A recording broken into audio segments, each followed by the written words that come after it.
Ladies and gentlemen, welcome to another episode of the Open Discussion Podcast. I have a very special guest on here today, an Army officer, but most importantly, a prior trooper like myself. I really appreciate you, sir. Currently served as the Deputy Secretary for Veterans Affairs.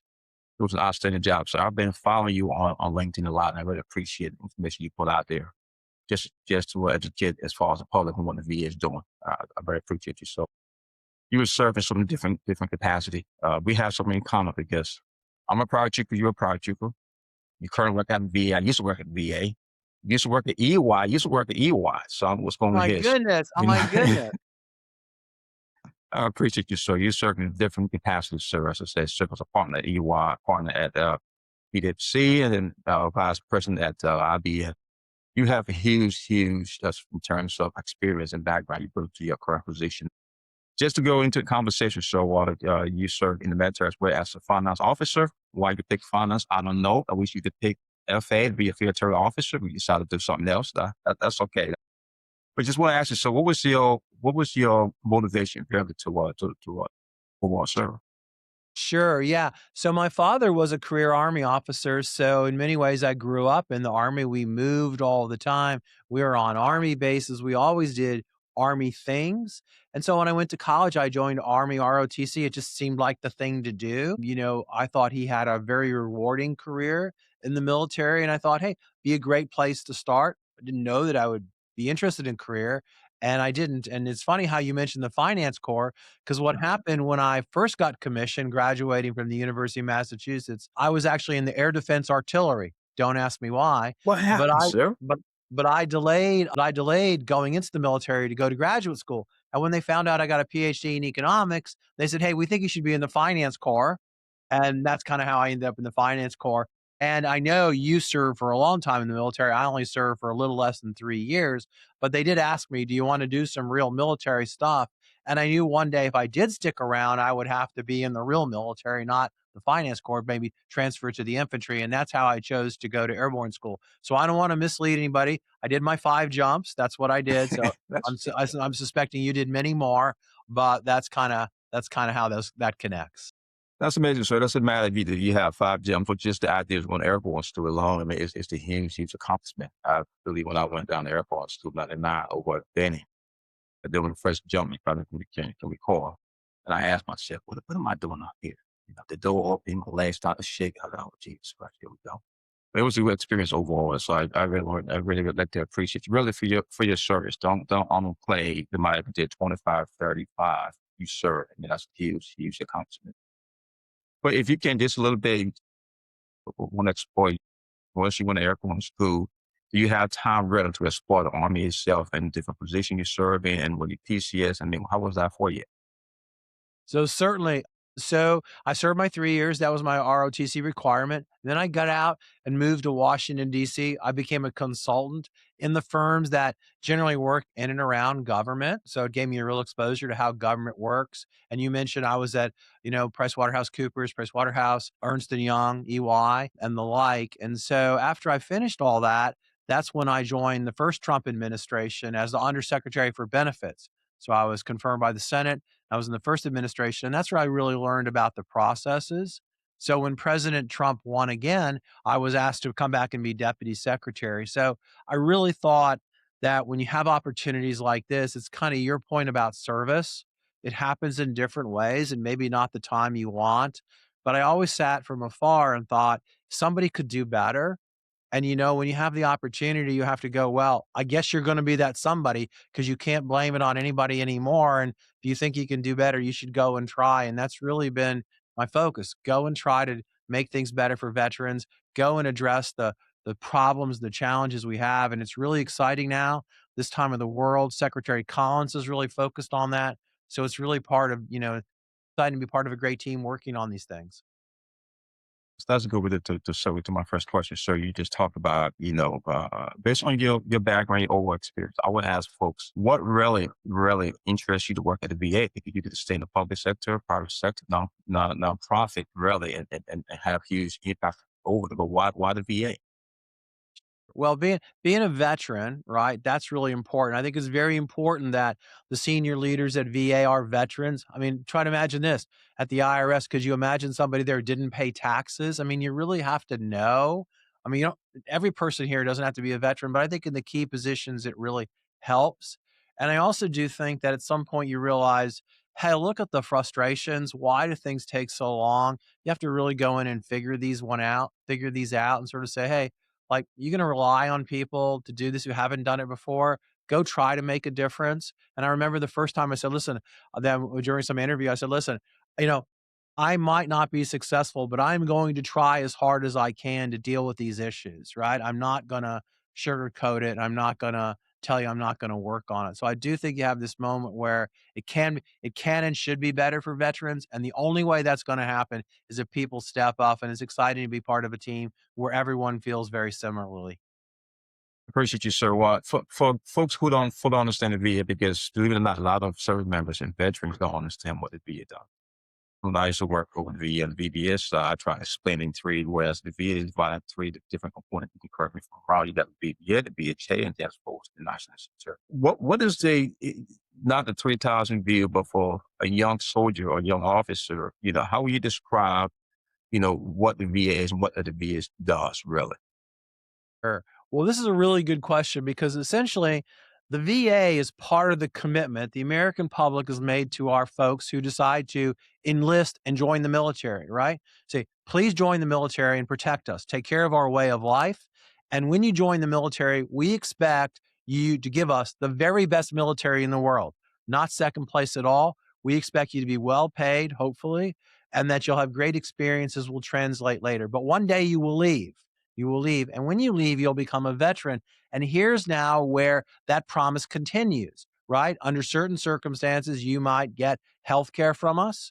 You could be eligible for a series of benefits which you have earned, like the GI Bill, free college education, like the home loan guarantee, the ability to purchase a home with no money down, and a whole series of other things. And so this is really the second part of that promise: enlist, serve, and then, by the way, reap the benefits that you've earned. So this is the second part of that promise. And we think the two work well together because if you have a great experience in the military and you have a great experience with VA, you'll be more prone to recommending to people who ask you, should I enlist? Should my daughter enlist? Should my son enlist? And that's really kind of what we're working on, honoring the promise to those folks who'd agree to go off and protect our way of life. I appreciate you, sir. I know you have a lot of things going on in terms of serving as a deputy secretary for Veterans Affairs. A lot of things you have to contend with. What are some main programs, some initiatives VA is taking now, if anything, to really improve the lives of veterans and the family members? Sure. Well, the deputy secretary is the number two in charge, right? So the VA has 450,000 employees, more employees than there are active members of the Army, for example. Secretary's in charge. The deputy secretary does a lot of the operations by law. I'm actually the chief operating officer. So a lot of things that behind the scenes that sort of make the organization work. But I'm also called out by law. The deputy secretary is called out by law to run the new implementation of the new electronic health record. So that's something I'm paying a lot of attention to as we roll this tool out to help get veterans better health care. So that's something that was started in President Trump's first term, got paused and stopped along the way, and we're restarting and getting that back going. So in the spring, we'll be rolling this out and getting that going. I spend a lot of time on that. I spend a lot of time on the transition. How do veterans leave military and adapt into civilian life? We have a lot of things that touch that. So those are the two big areas I work on. Sure. I was talking to a friend not too long ago, and I told him he was going to be on the show for a quick interview. He said he wanted me to ask you a question about connecting as far as the veteran side, so the active duty side, because really a lot of folks who want active duty don't understand how to be at work until they transition. Is there any plan, rather, sir, to start linking this the folks on active duty service to follow on some of the VA does? Because that would give him or her the capacity, really, to set the right foundation prior to transition. Of course, you can file a claim 90 to 180 days out before you leave, but folks really understand where the benefit side and just the care and all the awesome job that the VA does. Is there any initiative you guys are working on at the action level to really inform the active duty as far as workforce. Say, this is what the VA does, and this is what you should expect as you transition. Yeah. Hey, you have a really smart friend. That is a great question. And that's something we actually think about a lot. So there are programs now that exist, the Transition Assistance Program TAP, where we try to explain to service members what's available once they become a veteran. And I know there's mixed reactions. Some folks say it's great, others say it really needs a lot. But this is something we're spending a lot of time talking to the Department of War about. How do our programs link up? We're trying to figure out how to get earlier into the life of a veteran and explain to them, here's how you file for benefits before you leave. Here's how you prepare to use your GI Bill. Here are some of the things you can do. So we're really working hard to try to make that better. But yes, that's our intention. We want folks to know about their benefits much, much earlier in their military service so they're prepared. And that's something we're talking with the Department of War about pretty regularly. I appreciate you, sir. And one area I want to really discuss with you here, you kind of familiar with this area because I think you discussed it before. It's the issue of veteran suicide. I mean, it's a huge, huge area. So a good friend of mine has a nonprofit organization, and another friend of mine who's on Facebook, he conducts a team 21 push-up every day to create awareness to veteran suicide stuff. But yeah, what exactly is it being doing, sir? To because it is a complex issue, really, But I mean, what are you guys doing to shine a light on it? Talk about it, but most important, create some things and measure to assist veterans who's going through some very hardship. Yeah. So 2 points. One is this is one of the top priorities of Secretary Collins. He feels the same way you described as everybody understands one's too many. But his point and his perspective has been for the last handful of years, we've spent about $500 million dollars a year on suicide, and these numbers haven't changed. He's asking us to rethink what is going on and if there aren't better ways. So right now, we're undertaking reviews of what's the best way to approach this problem and how do we deal with it. So there's new leadership in our suicide programs, suicide prevention programs that are sort of working through this. One thing I will tell you though is nobody knows the answer to this. It's very complicated as you indicated. But one thing we see that's particularly important is connectivity. When a veteran leaves the service and becomes a veteran, you sort of lose that tribe, right? Meaning and purpose and money. So what we spend a lot of time thinking about, especially in transition, is how do we ensure that connectivity continues? One of the best ways to do that is go get a job. Then you're part of a team, you have a purpose, and you earn money. But listen, it's called work for a reason. So nothing's perfect, but it satisfies some of it.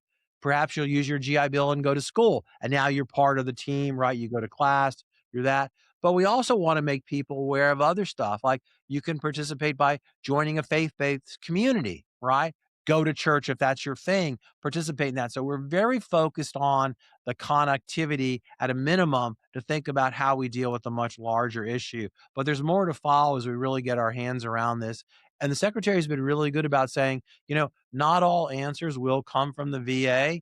We will draw on folks from the nonprofit sector and elsewhere who have good ideas about how we can do this. I appreciate you, sir.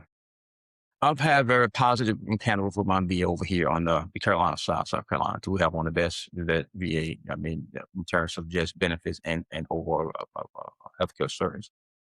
What would you say to a veteran who have had somewhat of a not so good interaction with the VA? The medical side, the benefit side, because those things does exist. But I said, speaking from my vantage point, my experience has been wonderful. I had no issue, no problem at all. But there are some veterans out there who you talk to say we got some issues here and there. From the benefit side, that's what most of the issue is there. Really, the benefit side comes to what I was told, and then as well as the healthcare side. What were you telling us? Yeah, I would say, please come back. Please come back and give us a second chance. Every day we spend time trying to improve how our programs run to get benefits faster. We've just delivered more benefits in our first year than ever before with the same amount of people. We're doing it faster and we think better. So give us a second chance, even if you had a bad experience. Healthcare the same way. We provide great healthcare. We have strong facilities like you're referencing. Again, we know when something goes wrong and we try to understand why it is and make it better. So if you've never been or you've had a bad experience, please come and give us a second chance. Appreciate you, sir. Another issue again is the issue of employment because the VA has a reduction in workforce not too long ago. Some friends of mine who would love to come back and serve because the VA has a huge population of veterans who work in the VA. So I actually work in the VA myself. But what does that look like? Would there be somewhat of a hiring going up for folks to come in and work in the VA, or if VA is looking at to stay exactly where it's at now, or in the future, maybe, or there's a discussion ongoing for hiring more employees? Yeah. So good question. We just announced that we like stopped all hiring freeze actions. We are hiring. We have always been hiring for this first year, doctors, providers, nurses, people processing claims. We stopped some that we just didn't know what they were doing, quite frankly, from the last administration. But we are in the process of opening healthcare facilities and dealing with processing claims. So, yes, you can find our jobs on the web and we invite people to come join us, right? We know that we need top talent to serve our veterans. So, yes, please tell your friends, look at the jobs that are available. I appreciate you, sir. What is one, if there's one thing that you did not expect it for assuming your current position, right? You got on the road, you said, oh man, I did not expect this, in terms of just VA operation or just supporting veterans. One thing that you would say, some, I think this could get real, real better to support our veterans, if anything at all. Yeah, I was a pretty informed consumer having served in the first term. I think what surprised me is what everyone had gotten comfortable during the Biden years working at home and doing was pretty hard to figure out what they were doing. So there was an effort early on to get everybody back to the office, to working together in person, to really going after veterans issues and stopping what I would call the pandemic behavior. The secretary talks all the time about putting veterans at the center of everything we do. That means we think about how our work affects veterans, not how the organization serves the employees, right? It's a really different way of thinking. So it took a while to kind of get over that post pandemic thing, even though it had been 4 years. But that was probably one that was surprising. What wasn't surprising was the high quality of VA employees. Many are veterans, and they care passionately about the mission. What wasn't surprising about the amazing things that we could do, more claims process, more healthcare things open. We just housed, for example, more homeless veterans than ever before in 1 year, almost 52,000. That was not surprising because I know our homeless programs are really, really well run and they care tremendously about homeless veterans. So it was a little bit of sort of, getting everybody back together, but amazing things are happening and that's not surprising. I appreciate you, sir. So I said earlier, you have other things that you trying to manage. What is one or two things that keep you up at night in terms of providing service for veterans and the family? That I think you said, so man, I think this can get better. We Yeah. can improve that. We need to roll this out as an initiative. Yeah. Well, I think the one thing is just how fast can we do all these things? Often you'll see stuff and say, this should be better. Why does it take so long for us to make it better? I do an awful lot of town halls with veterans when I travel. So in the evening, I'll go to like a VFW post or an American Legion post and talk to veterans. They'll do questions and they'll have some compliments, and that's great. But they'll also say, I'm struggling with something. And often those are really good insights. So you'll come back and say, why does this veteran have this question? You'll find out, wow, that's something we can improve. Boy, wouldn't it be great if we could improve it quick, fast, in a hurry? Because their concerns are good concerns. So that's probably the one thing that I think about all the time. How fast can we make the improvements? How fast can we listen to what our veterans are telling us and go and make the changes they're encouraging us to do? I appreciate you, sir. Just my next question here, when you just talked about it, right? I think it's the information gap because we all have this preconceived notion what the VA does, what the VA does not do, to include myself in that first transition. You can hear all those stories, whatever. But I can tell you, from my experience going through my claim process of working at the VA for a couple of years, I had a fantastic time there. But what it does for me, it allowed me to really understand how the process works. Because folks just don't know. You file a claim and you wait and say, hey, it takes time because the claim, those folks who are somebody adjudicating those claims, they're doing a good job and make sure you have the right, rating and percentage to go on y'all.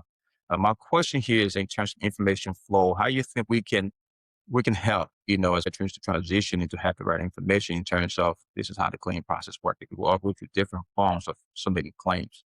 but to give them that peace of mind, say, hey, be patient. We work on your claim. I mean, they're going to receive the letter, but just to let folks know, hey, we work on your claim. Yeah. Well, I think hopefully you're doing this to your other on your other parts of your podcast, which is recommending new veterans get the help from a service officer from a veteran service organization like VFW, American Legion, Wounded Warrior Project, and the like, right? No cost help to help you through this process, right? They understand our systems and help veterans tremendously. You can also get service officers from your state, sometimes your county, right? Every state has a Department of Veterans Affairs or Military and Veterans Affairs. They have service officers, again, no cost. So we always encourage people to get someone like that. And ideally, they're accredited, which means they understand our systems and they have some background checks to make sure they're, upstanding and good folks, right? So that's one. The other thing I tell them is, go to va.gov. All the information is there. It can be tedious. We understand. We're working on making that better, but also get an account so you can log in, and from there you can do stuff like file the paperwork electronically. So go to va.gov and get your own account, and that begins to give you access to the information, allows you to submit forms. Quite frankly, it allows us to send you stuff. So again, I would tell all service members as soon as you can, even new veterans, get an account on va.gov. Appreciate you, sir. Before I let you go here, just a couple of rapid fire questions for you. If you was not to commission finance branch, which branch do you would go to, sir? Please say FA. No. No, no, no, no, no. I couldn't do that. I couldn't do that. No, I was pretty smart. They told me, said, "Listen, back in the day, there's one general in the finance corps, so there are many more generals in the infantry." I would have gone into the infantry. I appreciate you, sir. I tell you, you're going to jump on the FA side, but you jump shit. I'm not going to hold that Yeah. against you. Sir, my next question to you here is that one advice you would give your younger sir. Listen more, talk less. You can learn a lot by listening, and you can learn a lot by hanging around really smart people, and sometimes you'll learn a lot by making mistakes, and that's okay too if you make what I call good mistakes. So yeah, listen a lot. I appreciate you, sir. You work in different capacities, different leadership roles in large organization. How would you describe your leadership style? Yeah. So I try to think about it in a couple ways, right? Which is I've always wanted throughout my career to be empowered to go do work, right? So I try real hard not to micromanage, to set goals, articulate what those are, and have give people directions to go and do that. But I follow up and measure to make sure they're meeting that. But I try real hard to give people responsibility well in advance of when maybe they would have thought they've earned it. I just know that in every job I had, I wanted more responsibility than they were willing to give me because I thought I could handle it. And so I think the same way. So I try to give as much responsibility to the folks who work with me as possible, understanding that, yeah, they'll probably make some mistakes, but they'll do pretty amazing things that I hadn't really thought about that will more than offset those mistakes. Appreciate you, sir. Last question is, so what message do you have, sir? Two-part question. What message do you have for the current VA employees and, of course, veterans that are currently transitioning into the civilian sector that will come in contact with the VA, sir? Yeah. To the current VA employees, I would say thank you. We have an awesome workforce. They do amazing things every day. It's difficult jobs. Many, if not all, could earn more money elsewhere. We know that. They're here for the mission and we know what they're doing. We see it by the way veterans respond to us. For folks who are leaving service, connect with the VA. We're here. It's part of the benefits you've earned. We administer benefits that will help you accelerate your pursuit of the American dream, go to college without going into debt, buying a home with no money down, protecting your family if something happens to you through a range of insurance programs. So these are all here to help folks get on with their life once they're civilians and really not just pursue their American dream, but accelerate and ideally achieve it far faster than their civilian counterparts. So please, please, please connect with the VA as soon as you can. I appreciate you, sir. Thanks again, sir, for taking time out of your busy schedule to be here. It means a lot to me. Really, I know you have a lot of things to do, a lot of folks to talk to. I really appreciate you. So, do you have any last comments, sir, before I let you go? No, thank you so much. I can't believe the time went by so fast.